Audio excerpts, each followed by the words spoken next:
బాబాయ్ ఊర్లో ఉండి నేను తెలియట్లేదు కానీ ఈ హైదరాబాద్ వచ్చి బ్యాచిలర్గా బతికింటే అర్థమవుతుంది బాబాయ్ కష్టాలు. మా ఫ్రెండ్స్ ఈరోజు రూమ్ క్లీన్ చేద్దాం మావా కావాల్సిన వస్తువులు పట్టారా అంటే వెళ్ళాను బాబాయ్.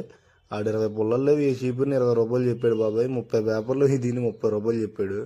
ఏంటి బాబాయ్ ఏంటంటే ఇది వ్యాపారం అన్నాడు బాబాయ్. అరే సర్లే అని చెప్పి తీసుకుని రూమ్ దగ్గరకు వస్తే రూమ్ ఎలా పడితే అలా క్లమ్జీగా ఉంది బాబాయ్. దెబ్బకి మా అమ్మ గుర్తొచ్చింది. అసలు ఇంట్లో ఉండ మనం ఒక పని చేయం కదా. సర్లే అని చెప్పి మనకు తిప్పలు తప్పవు అని చెప్పి మొత్తం అన్నీ క్లీన్ చేసుకున్నాం. అంతా చేసుకుని మొత్తం ఫ్యాన్ గీన్ అన్నీ క్లీన్ చేసుకుని రూమ్ క్లీన్ చేసుకుని మొత్తం చూస్తే అవుట్పుట్ అలా వచ్చింది బాబాయ్. ఎంత కష్టపడి క్లీన్ చేసినా ఇంకో బాధ ఏంటంటే బాబాయ్ ఒక్కడు ఉంటాడు బాబాయ్. ఎంత క్లీన్ చేసినా సరే ఆ నెక్స్ట్ డేనే మొత్తం ఖరాబు చేసి పడేస్తాడు. మీ బ్యాచ్లో కూడా అలాంటి వాడు ఉండే ఉంటాడుగా. ఆడికి వీడియో ట్యాగ్ చేయండి, ఆడి పేరు కింద కామెంట్లు మెన్షన్ చేయండి. ఉంటాను బాబాయ్, బాయ్. ఏదో ఒకటి చేసి స్టూడియో లేపాలి. లేపేద్దాం సార్.